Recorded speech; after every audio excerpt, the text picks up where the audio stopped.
restaurants don't have any sort of presence like in the social media space, I feel like it's very hard to grow. Hi, my name is Brett Linkletter, CEO and co-founder of Dineline, a restaurant growth agency. We help restaurant brands of all sizes grow and scale to new heights, whether that means opening new stores or increasing revenue at existing locations. We have a done-for-you model where we take care of all of the work for our clients on the marketing front, and we also have a unique software solution called Dishio, which allows owners to showcase their restaurant in the best light possible online, while also turning guest interactions into data to increase profits. Right now, you're listening to our podcast, Restaurant Misfits, where we'll discuss all things related to restaurant marketing, management, and everything else in between growing a restaurant business. Scaling a restaurant today takes much more than having grit and hustle. In this age, it's about utilizing the newest technology, educating yourself on new platforms and trends, and having a deep understanding of how this industry is changing. This podcast is dedicated to keeping you up to speed with the latest and the greatest through interviewing the biggest and the best in the restaurant industry. As always, we appreciate you for being here, and we hope you enjoy the show. Leslie, how are you? Good, and you? I'm doing well. Thank you for having me. Absolutely. No, I'm super excited to chat because we typically have restaurant owners on here, and we typically talk about everything from how they're growing their businesses to what they're looking at. But we don't get enough the guest perspective, honestly.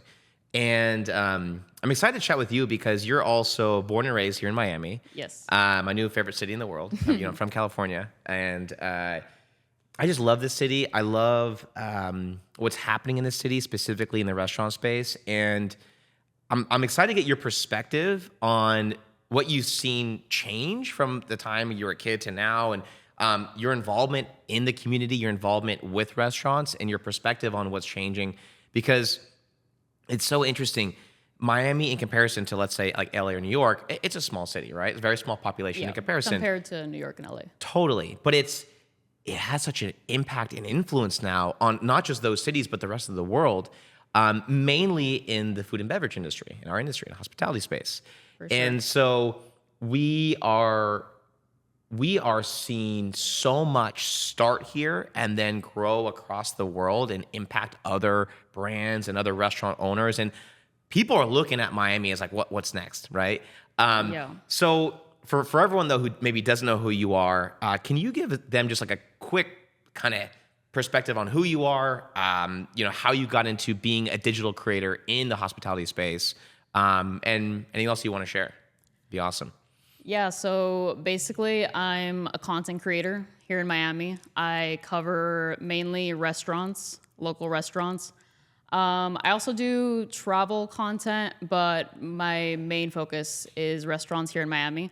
Mm-hmm. I started in 2019 at a point where I was really lost. Like I'd never studied marketing. I studied speech therapy. Completely different. Wow. And I just wasn't passionate about it. And I was like, I need to figure out what I actually love. Like I need, to find like something I'm passionate about because, this wasn't it. And so a friend of mine was like, you're always taking pictures at restaurants. Like you're always like the one telling us, like where to go. Like I was always that girl that was like taking pictures at restaurants and posting it on her Snapchat because, back then there wasn't there wasn't Instagram stories. So like I was always posting on Snapchat. That's true. My God. And she was like, oh, like, create an Instagram page with like your recommendations for restaurants. And I was like, it was like a green light. I was like, wow, like I need to do this. For sure. And I honestly didn't start it like just like as a hobby. Like I always had kind of like that goal that I wanted this like to be my job. At the time, I didn't know how because social media wasn't like how it is now. Like it wasn't really much like of a business as it is now. You think so? Yeah. Like it was, it was very active, but it was fairly new. What do you think is the core difference from, let's say, 2019 to now, 2024? Oh, Well, TikTok didn't exist. Yeah, true. Stories didn't exist. So many things have evolved since then. And I feel like now more than ever, people are realizing like social media can be a real business, and it's not just Yeah.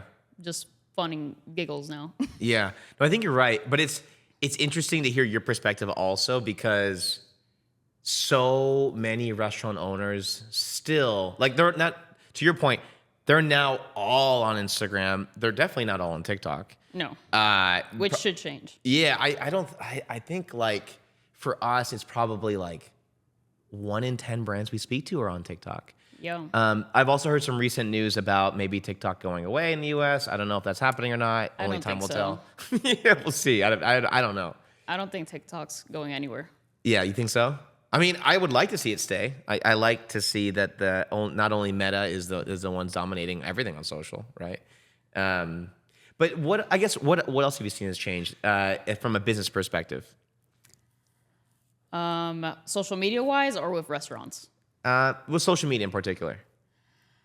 I think people like are slowly like respecting digital creators more now. I feel like there are more and more opportunities like for people like me to like work with restaurants. I feel like when I started, like, no one talked about that. No one talked about like working with a restaurant. It was just like collaborations. Like, I come to your restaurant and they'll give me like the food for free, but it wasn't really like any business exchange. It was just kind of interesting. It was very different. Yeah, no, I can totally see that. Yeah, I think to your point, people just value it more now. Like, they see more value in it. I'll tell you from our perspective in the business, when I ask brands what they're doing to get in front of more new people, I would say probably 30% of the time, influencers are involved. They're thinking about it. They're talking about it. Where before, which is crazy to me, it was like mostly television and radio. It still is a lot of television and radio, to be honest. I spoke to a brand yesterday. They have across 4 different brands, they have like 60 stores. Their primary budget is still TV and radio. And the crazy thing about this is the guy who's running the show on the marketing perspective, he's in his 30s. I'm like, bro, you know better than this. Why are you doing this? You're not a dinosaur. That's weird. It's so weird, but it's.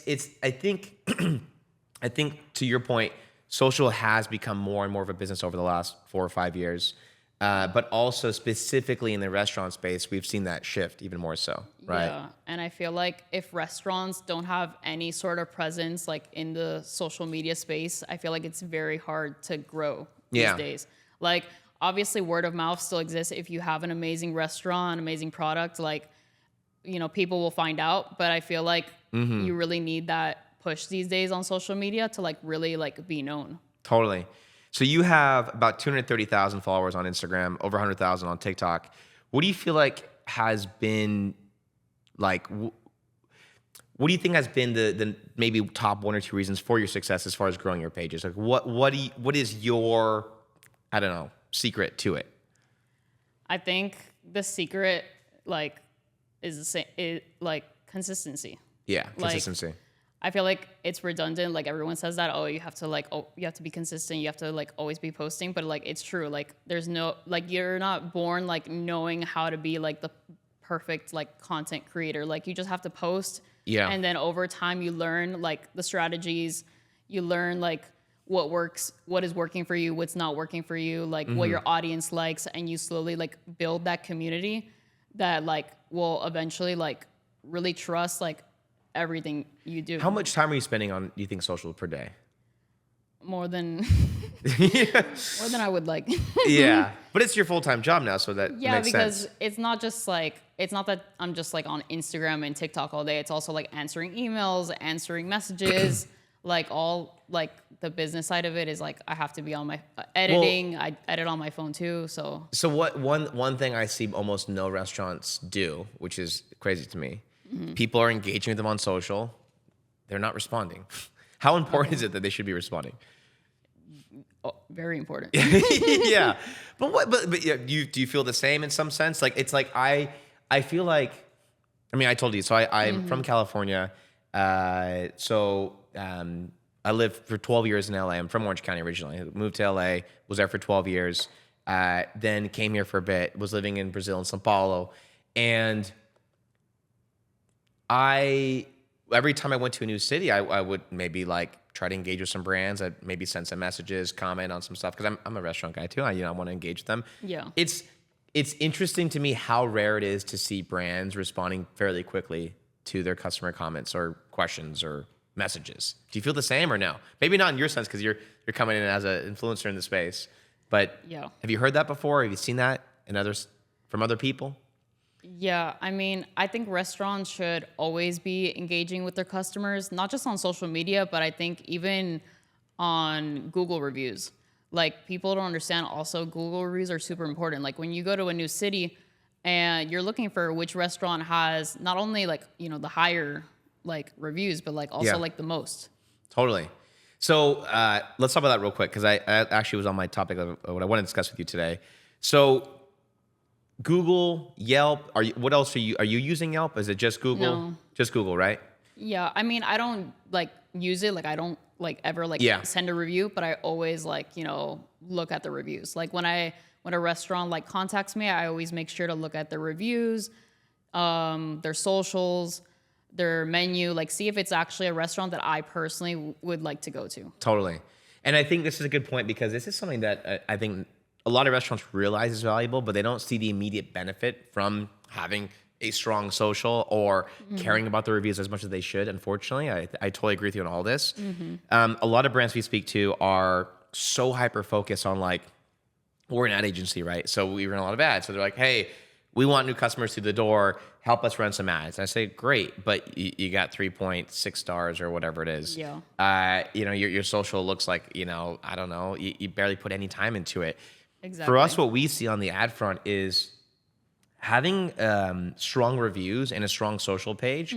It really impacts your ad performance because, like you just said, if you're going to work with a brand and you find the brand, what's the first thing you do? You look at their reviews, you look at their social. Yeah. If it's not to par, which may be a brand that you want to work with or even dine at, right, just for fun, Right. you're probably not going to go. Same thing on ad performance.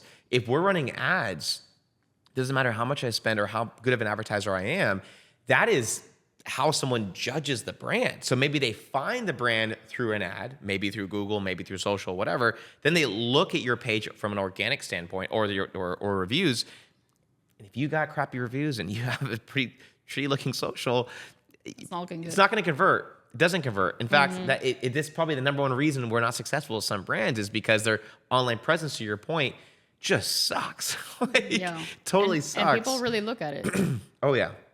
So when you said when you're going to a new city, is it Google pretty much how you're finding brands these days? Or how is it? So if I'm traveling, I first go on TikTok, actually. Oh, interesting. Like TikTok to me is like my search engine, like to find restaurants.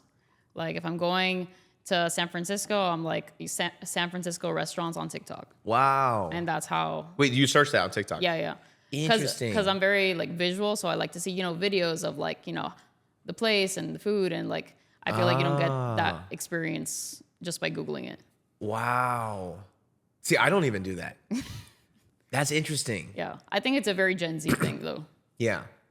Super interesting. Wow. Okay. So you go to TikTok, you find a brand you like, and then what?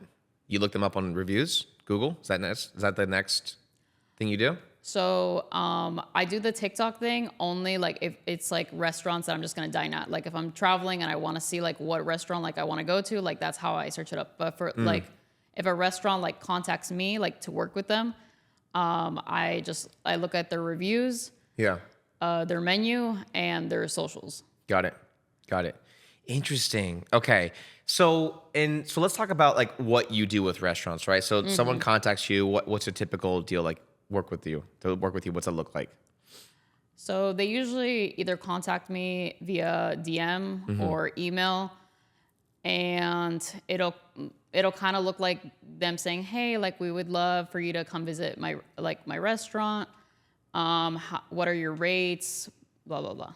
Yeah. And that's when like I'll do my research and see like, hey, is this like a restaurant that like I would So you're not just working with anyone, basically.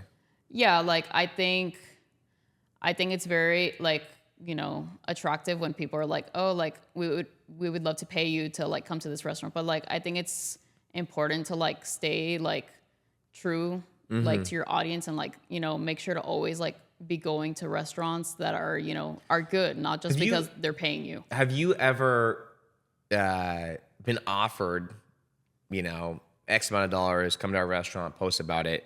You go, you try, you're like, I don't like this, and decide that you're not going to post it and deny the payment? Okay, so that actually happens very little. Okay. Because of the research. Yeah, okay, that's good. I think at this point, like I could look at a restaurant's socials and just know like if it's going to be a good restaurant. Okay, so what do you look at? Because I know people listening to this are thinking, well, how do I be that person? How do I be that brand?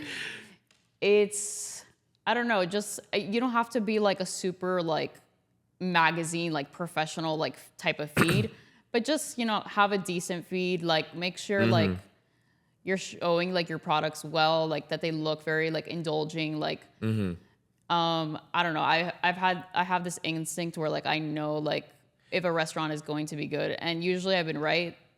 But there's only been like a couple times where I had to be like, hey, like. But maybe someone listening or watching this right now and thinking, but how do I be that? And we're talking about some people that are, never had any success on social to begin with, are not photographers by any means. Okay. Well, and they're wondering, how do I be that? In that case, if you don't have a lot of social experience, like then I would either hire like a social media manager, like someone that like, knows how to like create like a nice feed and like run the page, and start, contacting influencers to like, also help you with the content. Yeah. And have like that influencer feed on their page too. Makes sense. Get the word out. Makes sense.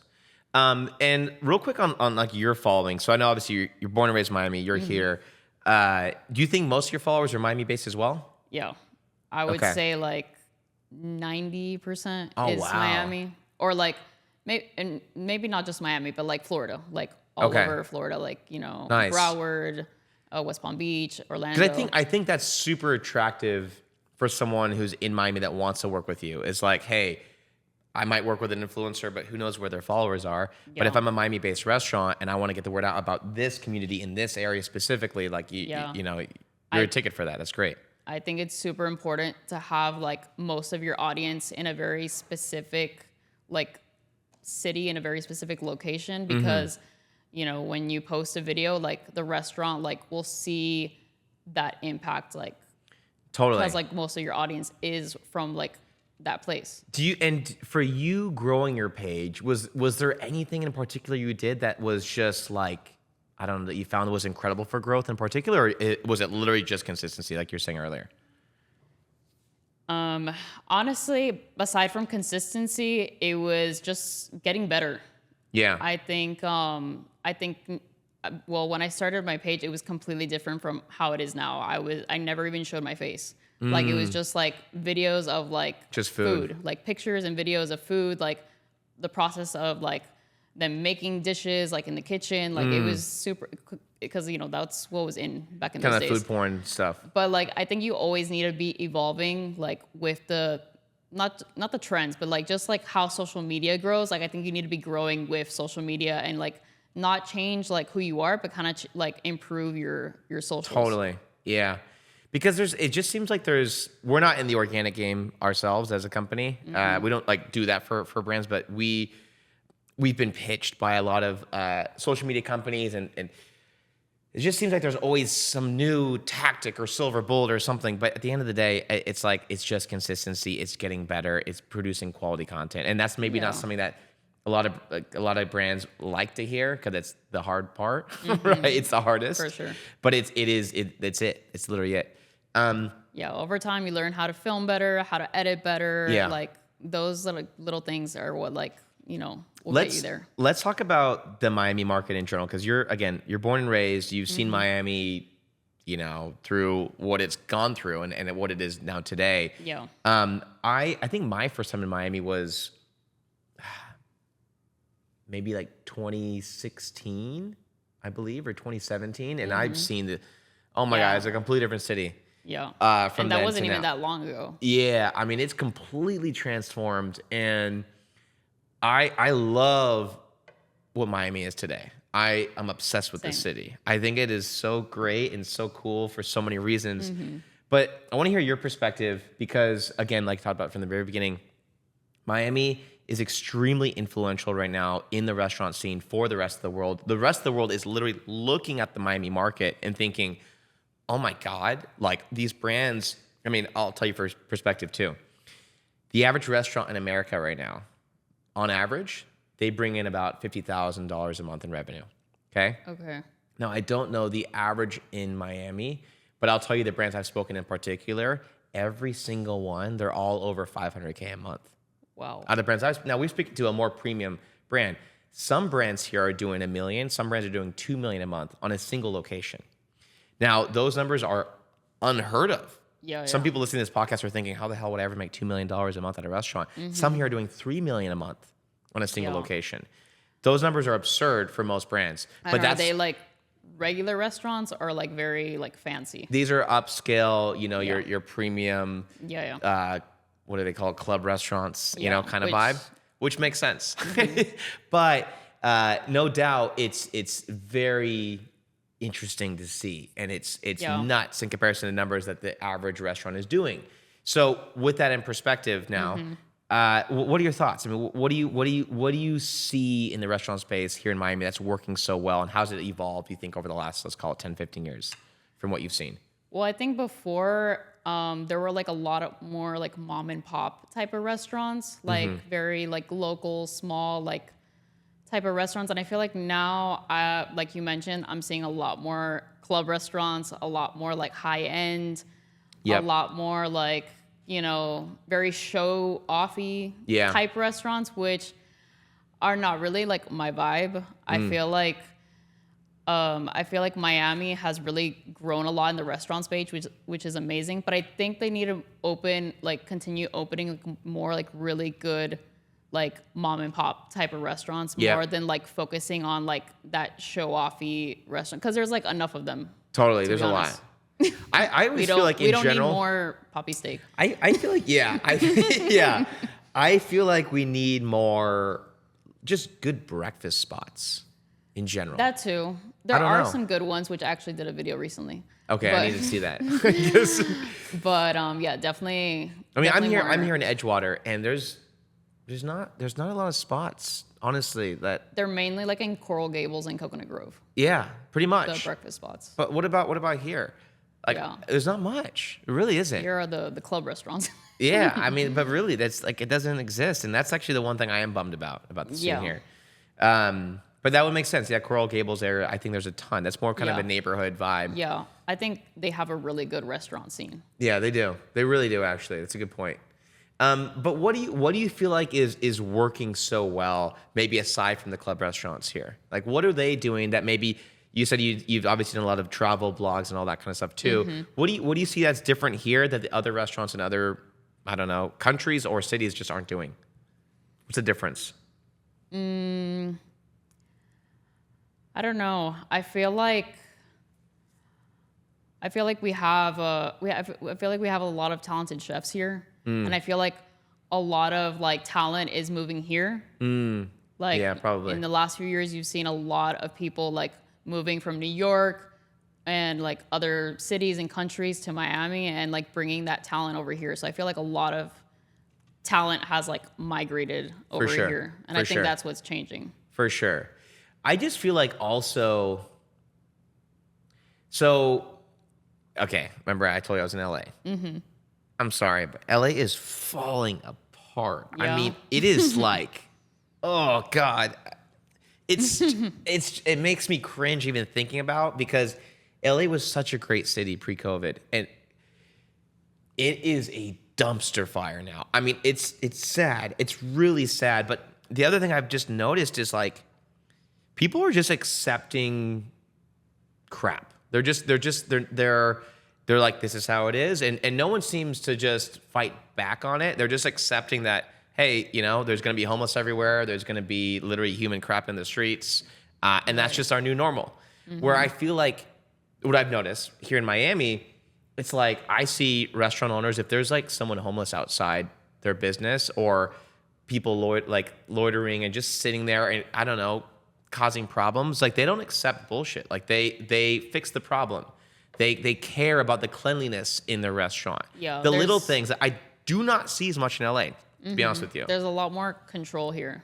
Yeah. Like I feel like you can't even walk into a restaurant and just sit there. Like you have to like consume something. Yeah, like they're just they run it more like a business. They care more. The employees care more. Where, God, it's like half the time I go into a restaurant in LA, it's like I feel like, I don't know, the server's like high or something. I'm like, dude, really? Like, I mean, it's just, I don't know. It's just, yeah. I feel that.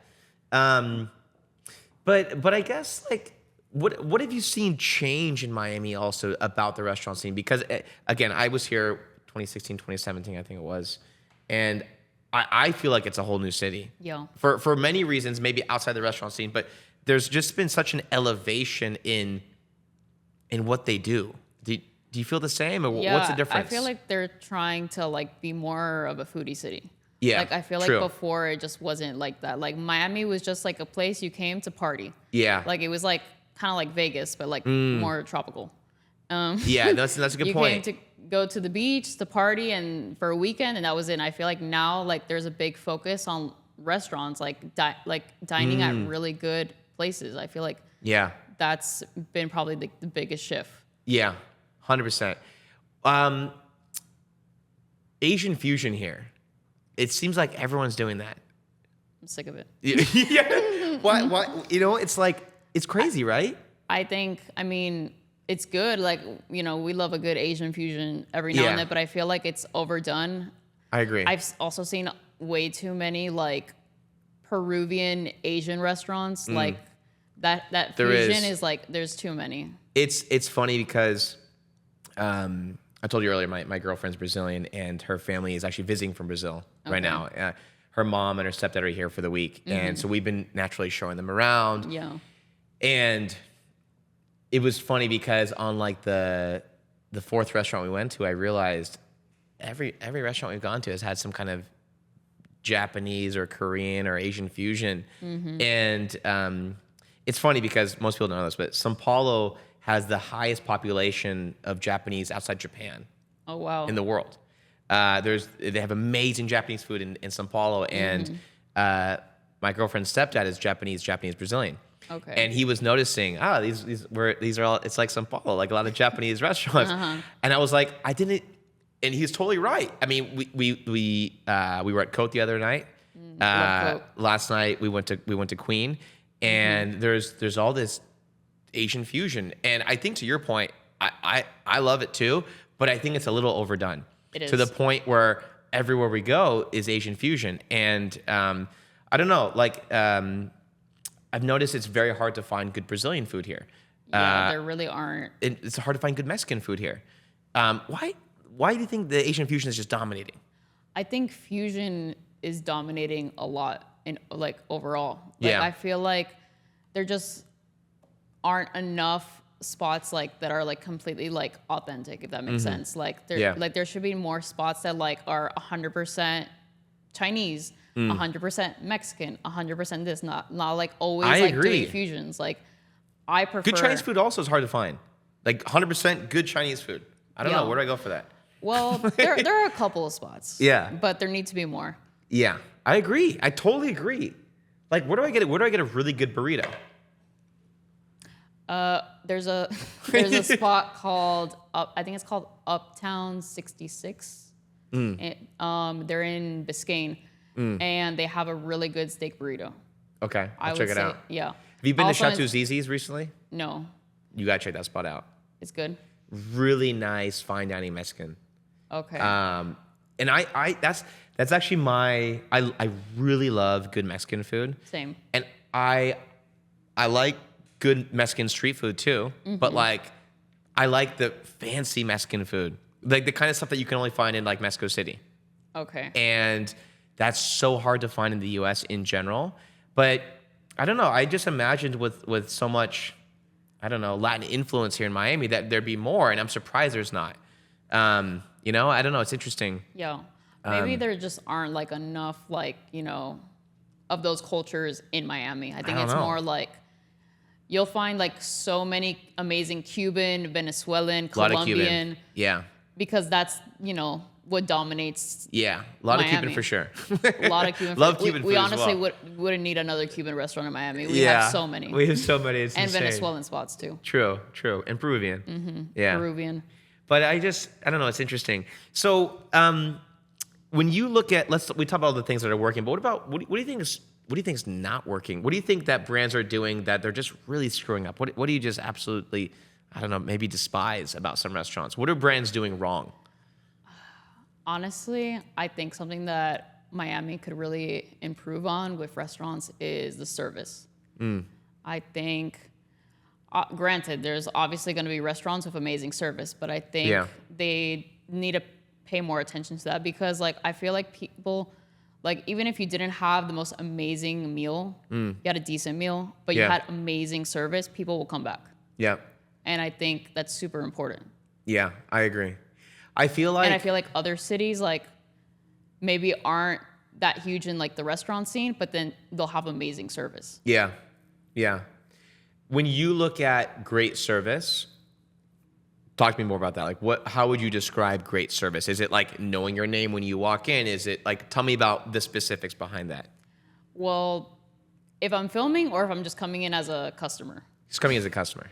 As a customer, honestly, just like that constant like check-in is super important. Like them like constantly like making sure you're okay. If you need anything, like putting the napkin, on your lap, like all those like little things like really make a difference. I feel like, when you go to a restaurant and they like barely talk to you for half of the time and you're like, okay, I got my meal, but like totally the service wasn't there. Have you been to Dirty French Steakhouse? I haven't. Okay. I've heard of it, but I haven't It's been. awesome. Yeah. I'm a big steak guy in general. I'm always like hunting for the next great steak. Okay.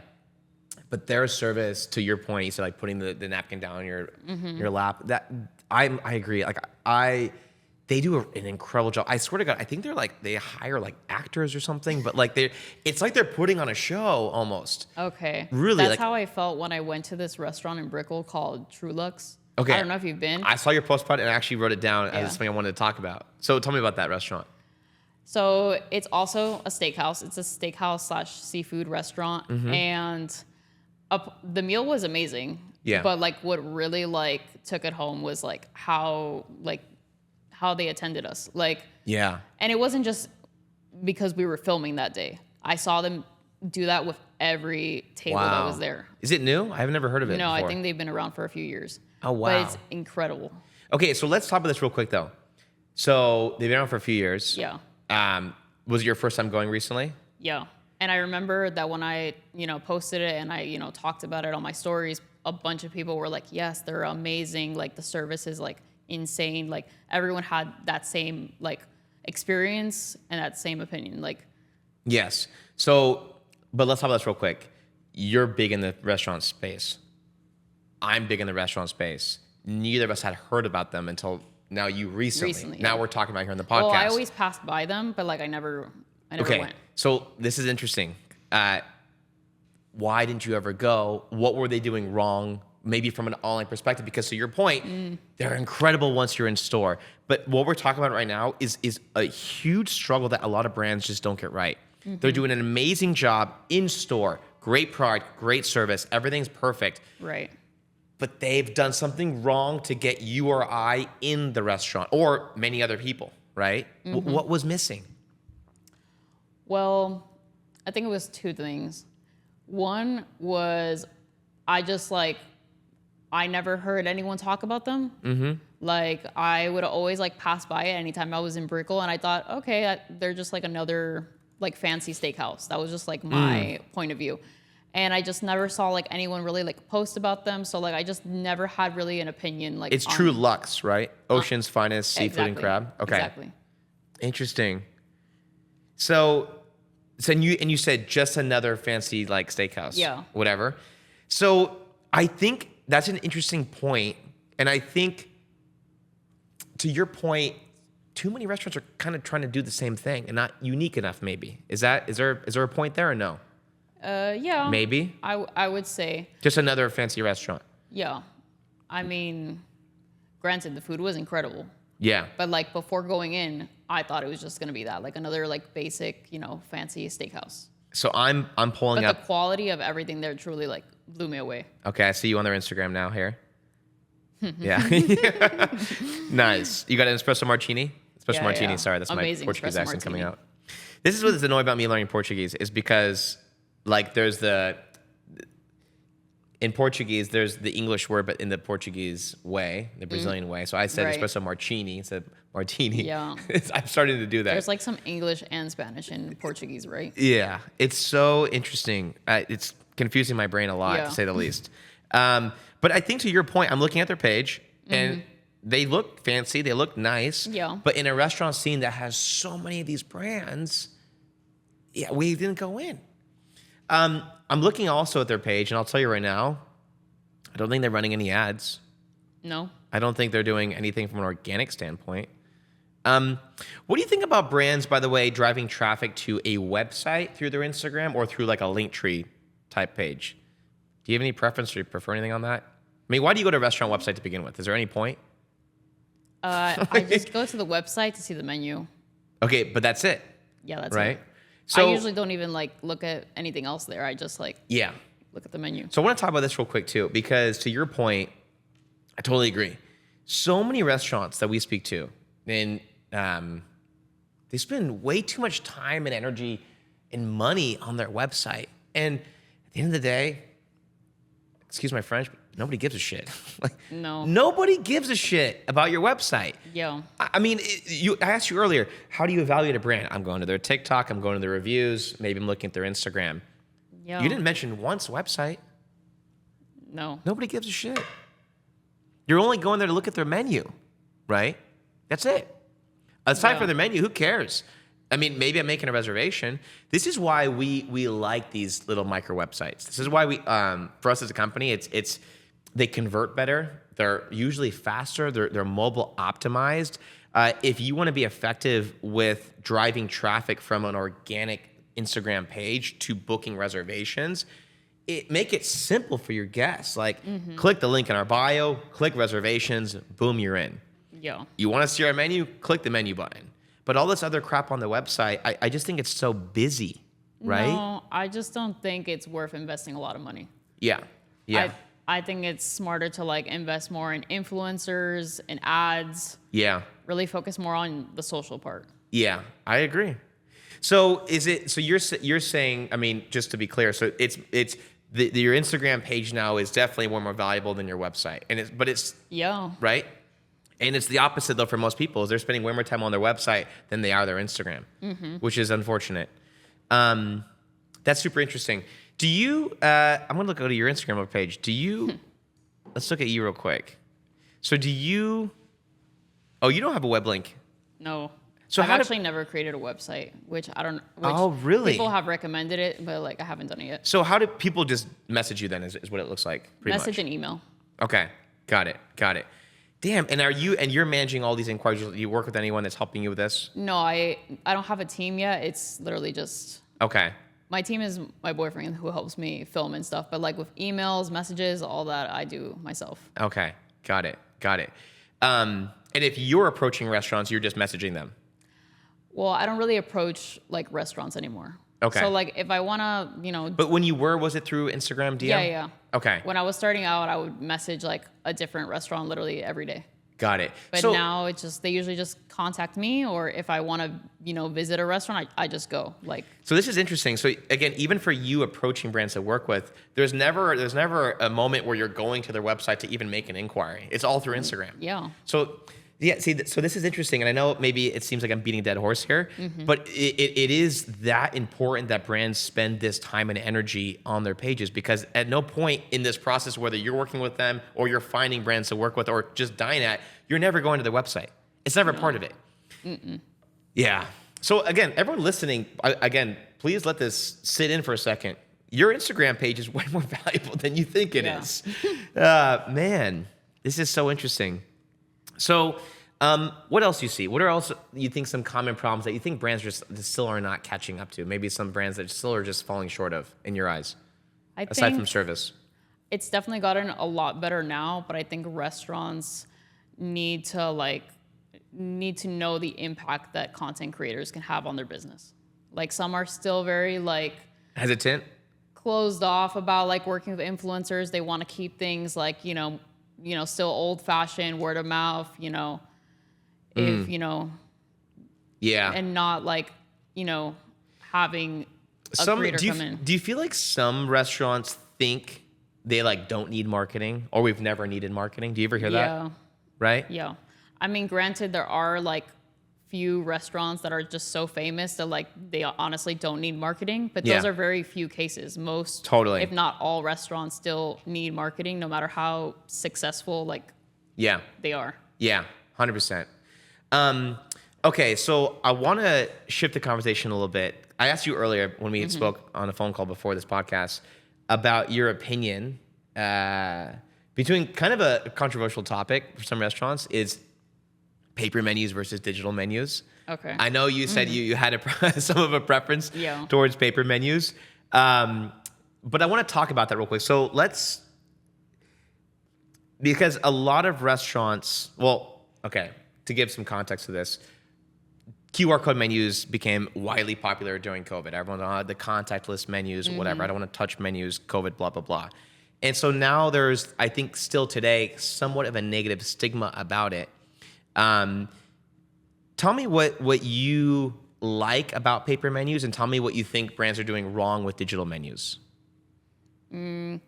Well, with paper menus, I prefer it just because I'm just more like hands-on. Like I want to just see it in front of me. Like I don't want to like open like my phone and have to zoom in to like see like what the names are. But you're zooming in on, I'm assuming, a PDF. Yeah. Right. So it's a QR code to a PDF. Yeah, it's usually a PDF. Yeah. Exactly. Right. And if it's a long menu, it's even worse. Yeah. No, that's true. Have you been to Mila lately? I've never been to Mila. Oh my God. Yeah, I really want to go. Damn. Okay, you got to go to Mila.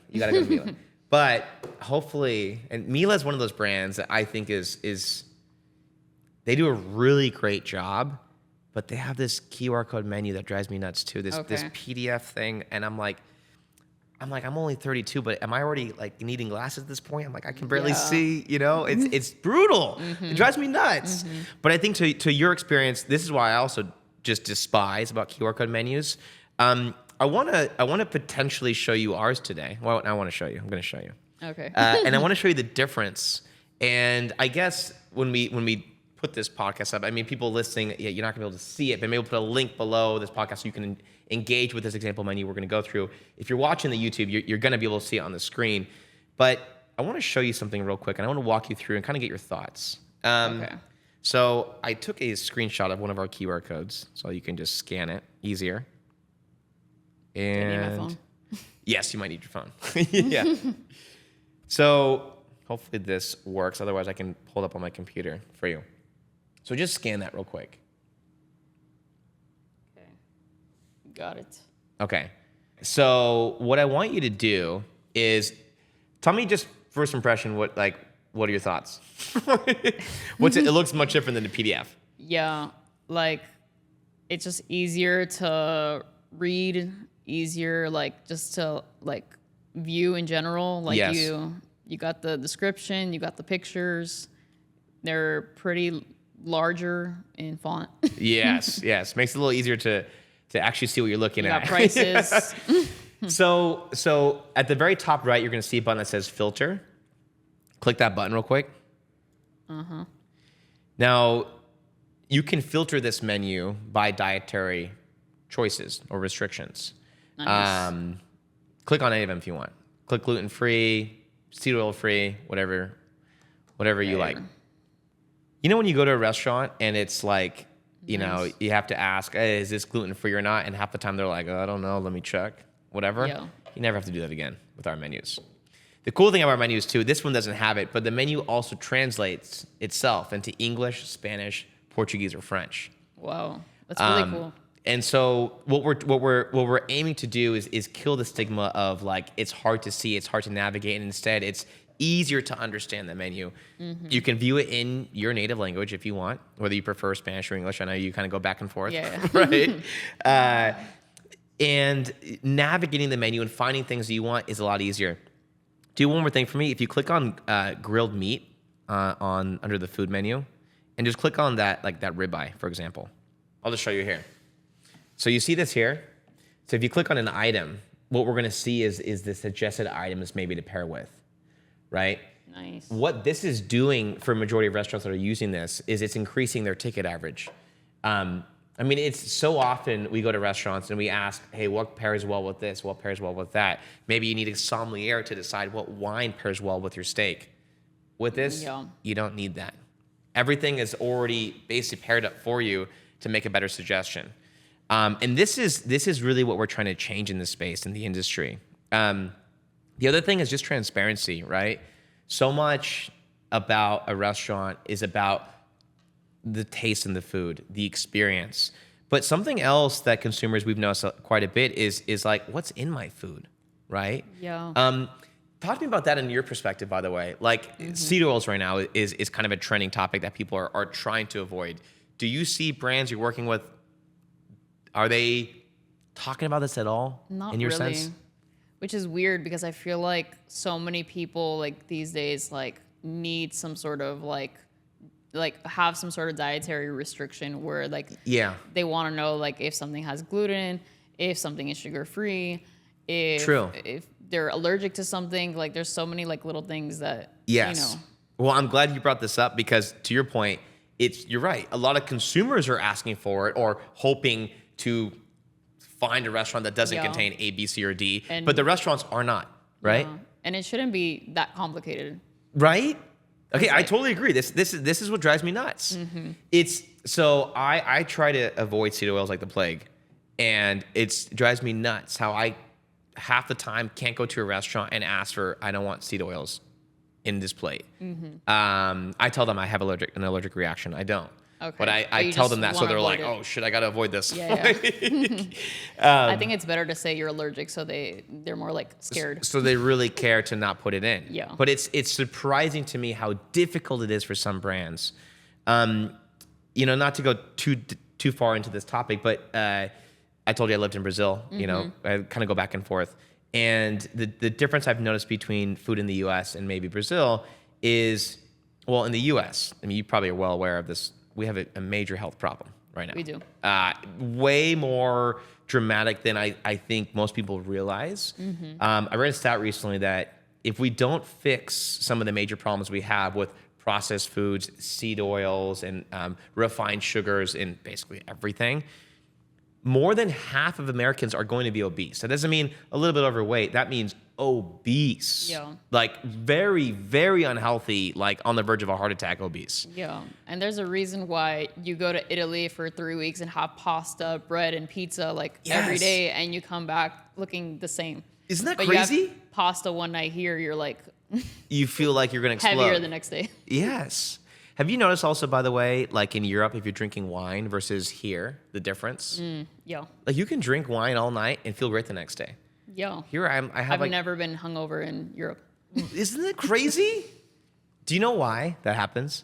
No. It's because we have preservatives and sulfites in our wine. And it's not great for you, but it causes terrible hangovers. Yeah. It also makes some people feel like stuffy noses. If you've noticed that difference sometimes. Not everyone affects that, but it's super interesting. So if you also, let's just say you are addressing a large audience of restaurant owners, and you were going to kind of coach them on, you'd say maybe one or two things that they should be thinking about this year and onwards to improve their business. What would be, I guess, one or two topics that you would say would drastically improve their business? For sure, the service and social presence. Yep. I think those are like, well, obviously apart from having good food, you know, I think, you know, good food, good product, all that is like your base, but like, like having amazing service and a good like social presence, that's what really like makes for a successful restaurant these days. Totally. And I guess also on that point, how would a restaurant evaluate their success in this? I would say just, you know, foot traffic. Yeah. Like, you know. But is there a way that they can, because a lot of restaurants, they struggle with having like a KPI, like a key performance indicator of something's working or not. what are maybe metrics that they can look at or things they can refer to in regard to, hey, we did this on social and it had a positive impact? Is there something in particular you'd recommend they look at specifically in social or elsewhere potentially? I think when you know, when you work with like, you know, an influencer, for example, and they have like their video does amazing. Yeah. You get that, you know, viral effect. I think that's something that you see immediately at the restaurant. Like there's no like question or buts. Like you just see like that stream of people like it's obvious you're right saying. away. Yeah. And, you know, not just with influencers, but if you just have like a good like social presence overall, like you'll see that traffic immediately. Totally. What about, how often do you repurpose content, by the way? Like, let's just say you have a video that does so well, you're like, this is going to rip again if I try. Do you do that? I've done it. I've done it a couple of times where, you know, videos that have performed really well for me and what, you know, have made me grow like so much, like I'll repost it and it works. So, okay, question for you too. Have you ever worked with a brand, you did some video, it just takes off, and then they repurpose that in an ad? Yes. Okay, how common is that? Right now it's pretty common. Okay, really? Yeah. Like more than 50% of the time? More and more, I see it. Okay, good. And I'm glad anyone listening to this, by the way, holy crap, you got to do that. So yeah, and they should always ask the creator like if it's okay. For like, don't sure. Just, you know, do an ad without asking. That's true. What about this? Have you ever had a brand you've worked with, same thing, same situation, but they run the ad through your page versus theirs? Yes. Okay, how common is that? I see that more with campaigns. So like with a bigger brand, like let's say if I'm working with like KFC, Shake Shack, McDonald's, like they'll like run that ad like through my page. Got it. Okay. Everyone does it differently. Some people do it like directly to my page or like separately. Here's my honest opinion, because we're bringing in some really interesting stuff right now. Brands that aren't doing that are just screwing up. Oh yeah. Like, you don't have to be KFC to run an ad locally through someone's page like yourself. For sure. And here's the thing, you're using someone like yourself. They're using your likeness to talk about their brand, but they're putting their money behind it in a select area to promote their product. It's one of the best forms of advertising. Yeah, it's a win-win. And you get a huge benefit from it because you're getting your face in front of more people. You're getting your page, probably more followers from it. It's a win. You can say it's a win-win for everyone. For so sure. People listening to this right now, Jesus, like, what are you doing? Like, what the hell are you doing? I mean, because I've always thought too, brands have told me, I worked with an influencer, it didn't work. And I was like, and sometimes that's where it stops. They say, I tried an influencer, they did a post, nothing happened. I said, well, is that all you did? So Yeah, I mean, that obviously happens from time to time, but I feel like a restaurant owner just can't, you know, depend their whole life on an influencer. Like they need to be doing other stuff too. They need to be running the ads. They need what about different hooks? Do you ever try videos with like 5 different hooks? A couple different hooks? Or no? Like because you actually have great hooks. I looked at them before this. You. I think the hook is like the most important thing in a video. Totally. Like I think, you know, you could do whatever you want in the middle and the end, but like that beginning, that hook is like what will make people like keep watching. Well, 100%. So I'm just gonna like draw this out for everyone who's listening again, who are watching. Okay, you want a real simple campaign. You don't need to hire me to do this, but you probably hire Leslie to do this for you, with you. Hire Leslie. Get her to make some awesome video for you. Maybe when you do this, by the way, have 3 different hooks. So let's just say you're talking about a burger. You're gonna say, this is the greatest burger of all time. And 1, you gotta try this burger. Have you seen this burger? Then you're gonna shoot your video. It's gonna have 3 different variations. You're gonna just post your favorite. Yep. But the brand can basically either repurpose that video if it did really well, or they can test an ad, 3 different variations of the same ad with those 3 different hooks. Yeah. They can use your page, target people in the area, or better yet, target your followers in the area. That's also a custom audience you can do. Yep. And make an offer. Make an offer for, come in right now, just mention Leslie, you'll get a free burger. Count how many people came through that mentioned your name. boom, they can track an ROI in that campaign. That's it. Yeah. Yeah, because I mean, not always will people like say, oh yeah, like I came here because I saw this video. Like not everyone's gonna say that. Yeah. So that's definitely more direct. 100%. And if you want to take it a step further, I'm kind of on a roll right now, I just want to keep going. If you use our product, Dishio, we haven't talked about this, but our product is interesting in the sense of you can create digital menus like I showed you. You can create what we call smart sites, which is basically like a link tree. It's a link in the bio. And you can create what we call funnels, right? And a funnel is basically a mini web page with some action, like an opt-in to collect a phone and email for a coupon or whatever campaign you want to create. Okay. Something that we haven't done a whole lot of yet, but now that we're talking about it, man, we should definitely actually try something together. We could do something together. Is we could do a campaign collaborating using Dishio and using your page, and whoever brand wants to try this. You could do a campaign where someone could, let's just say, get some kind of offer. Hey, I just tried this burger here in Brickell. It's incredible. And for a limited time, if you opt in through the link in my bio, you'll get a coupon to go to this restaurant and get, 20% off on this burger, whatever. Those people that opt in through the funnel can go to the restaurant and redeem it, and it will track exactly how many people came in because of your campaign through that. Again, like I said earlier, they could just mention your name as well, and they could track it that way, or they could literally get phone numbers and emails from this. That would be an incredible campaign that we haven't even done yet before, but it'd be really, really effective. For sure. I think the big thing, though, to your point is, another question for you. When you have that campaign that you worked with someone on and the video just took off, the brand got a ton of customers coming through the door, what comes next? Do they try something with you again, or they kind of just move on? That's a good question. So usually I'll just do the video one time, and if the brand is interested in like working again, I would wait at least 6 months until working again, because I feel like not only will it feel repetitive to the audience, but I feel like it's gonna look very advertising if you like do it like very like. But have you ever? But you've never done it. No. So how do we know though? That's just my point of view. Like I think it's better to have more space. Because the look, restaurants. if I was a restaurant owner and I worked with you to promote my burger and it worked really well, I'd say let's do the same thing tomorrow. Like, literally.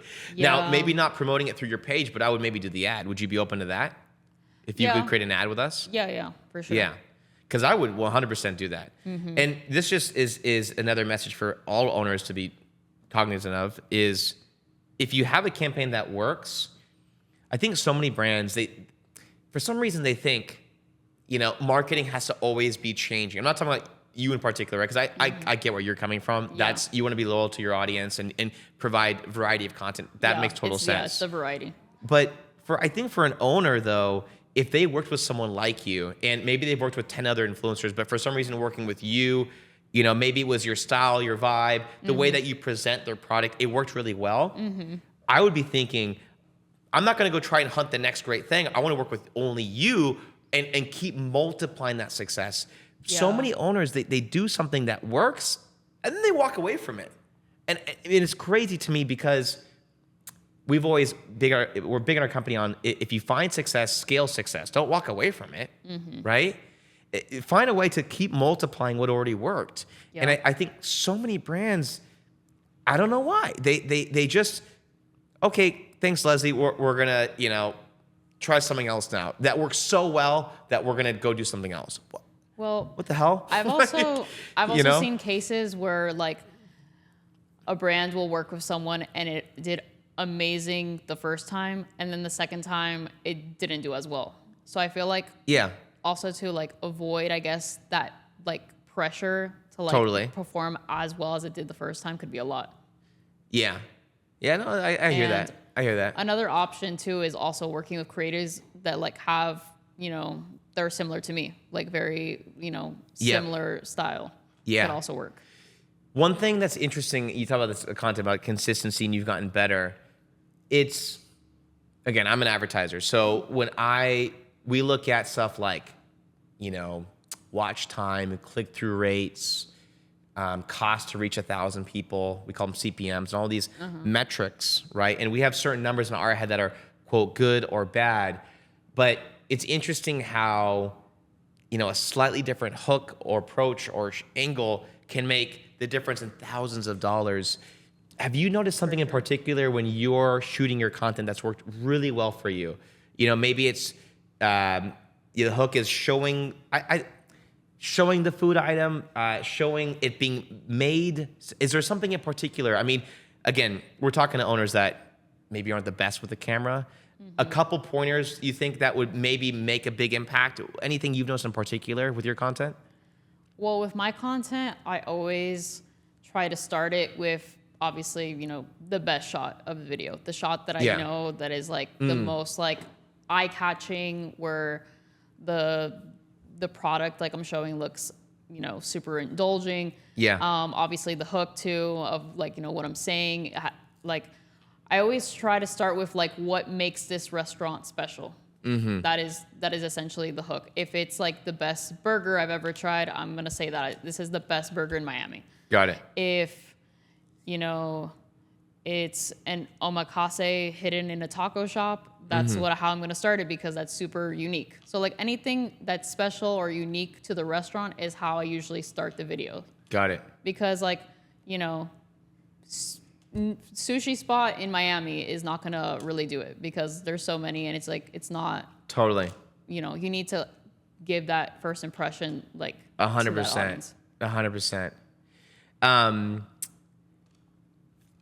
What if you were gonna say top 3 restaurants here in Miami, top 3, just the best of the best, who are they and why?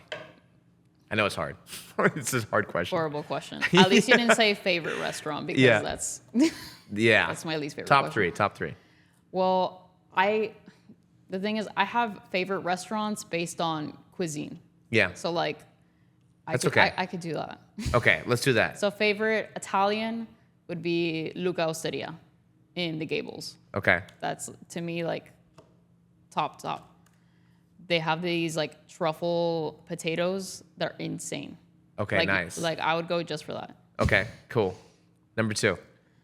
Okay. These aren't in order. That's okay. I'm just the second one. My favorite sushi spot is Omakai. I don't know if you've been. No, I haven't. It's in Wynwood and Coconut Grove. Okay. Insane sushi. They have this. How do you spell that? Omakai. Got it. Omakai. Okay. They offer omakase too, but it's, how omakase is super expensive. Yeah. Usually it's like, it could be anywhere from 100 to 300 per person. Well, here it's like 50 per person. Oh my God. And it's like just the same like amazing quality sushi that you can get in a fancy omakase. You have to go. Wow. Where else? Favorite Cuban sandwich in Miami? Sandwich de Miami. Sandwich. Sandwich da Miami? De Miami. Got it. It's in Calle. Okay, nice. And it's just their Cuban sandwich is just to die for. Oh, everything is amazing. The croquetas, everything they have, but specifically the Cuban sandwiches. Okay, nice. So, I also love Cote. Cote is like Cote's one so of my good. favorite like fancy restaurants. Cote's so good. But here's what's interesting that you just did. So you told me 3 restaurants, 3 different types of restaurants. We have Italian, Japanese, and Cuban. And then you mentioned, I mean, aside from the Cuban spot, you like everything, but you mentioned the Cuban sandwich, right?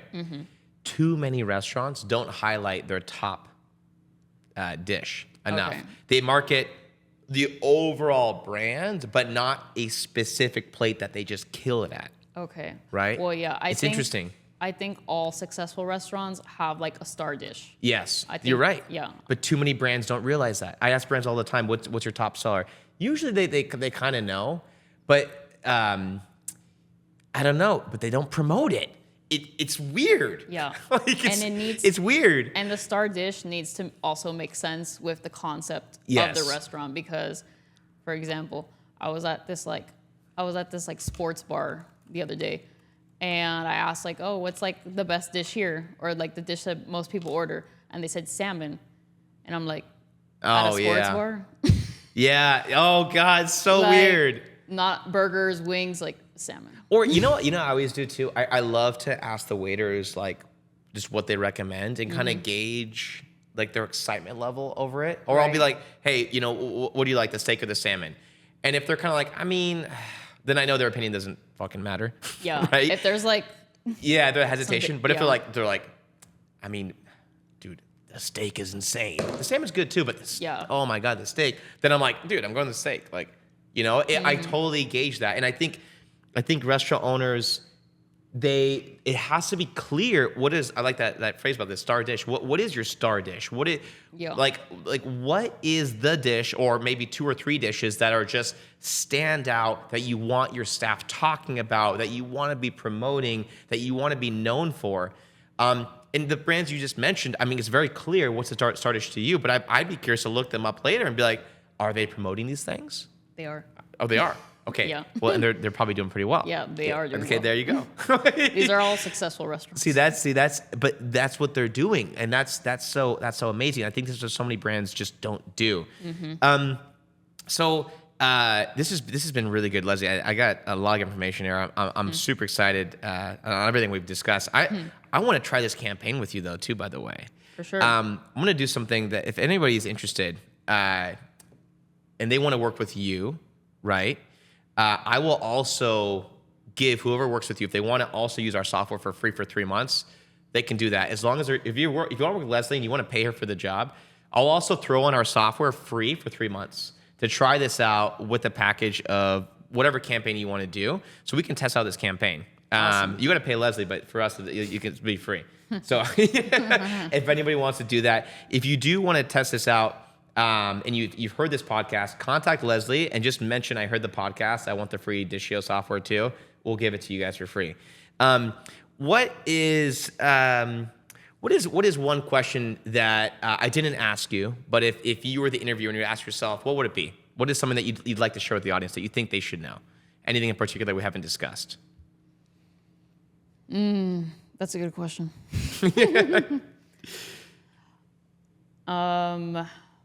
What's something you would like restaurant owners to know that we haven't discussed? Okay. Well, I kind of already mentioned this, but I think it's super important for restaurants to be open to working with influencers. Yeah. I think that a lot of owners view it as something negative, that like because of a couple of like, bad eggs in, they view all influencers as just people that want a money grab, people that want to eat free food. And it's like, there are a lot of creators that take this seriously and really like do this like with a lot of passion and really want like your business to grow. Yeah, I agree. And, I think to your point is like they tried something, it didn't work, and now they just give up. Yeah. Like just because it didn't work with one person doesn't mean they're all the same. And some of them will even take pride, like, oh, like I don't work with any influencers, and it's like it's weird. There's no pride in that because all we try to do is literally give you more business. Like it's not. That's it. That's the. It's so strange. Yeah, I agree. It's we see it all the time. People say, "Oh, we don't need to run ads." You don't need to run ads. Yeah. I mean, who are you? And it's not to guarantee that like every video is going to like be viral and that your business is gonna be groundbreaking and all that. But I've worked with a lot of restaurants at this point, and I've heard a lot of positive things come from them, saying that look, we've been sold out for weeks. We have lines out the door. Yeah. Our restaurant has been full every day for the last few weeks. Like these are, for sure. This is not something that it's hard for that to happen if you don't work with influencers, if you don't do anything with your social media. True. Yeah. No, this has been really insightful. And Leslie, I'm super glad we got you on the podcast because, again, we typically, we're getting a totally different opinion, and this has been awesome. So anyone who's listening, by the way, and wants to maybe contact you or potentially work with you, how do they find you? Instagram, Treat Yourself Everywhere. Like your, nice. Not your. Treat. Yeah, we'll put that in the link below the podcast so you guys can find TikTok, same username. Okay, perfect. And I guess working with you, is it like the brands get to work with you on both platforms together? Is it different packages? So I usually offer like a package like with everything. So like I'll do a set of stories, a reel, and a TikTok. That's usually what I Nice. offer like almost everyone. But you'll basically talk through the strategy with the brand, and then you proceed. Exactly. Yeah, nice. Cool. Well, guys, thank you so much for joining today. Leslie, you were awesome today, and Thank you. we'll be Thank seeing you you for having around. me. Absolutely. Thanks a lot.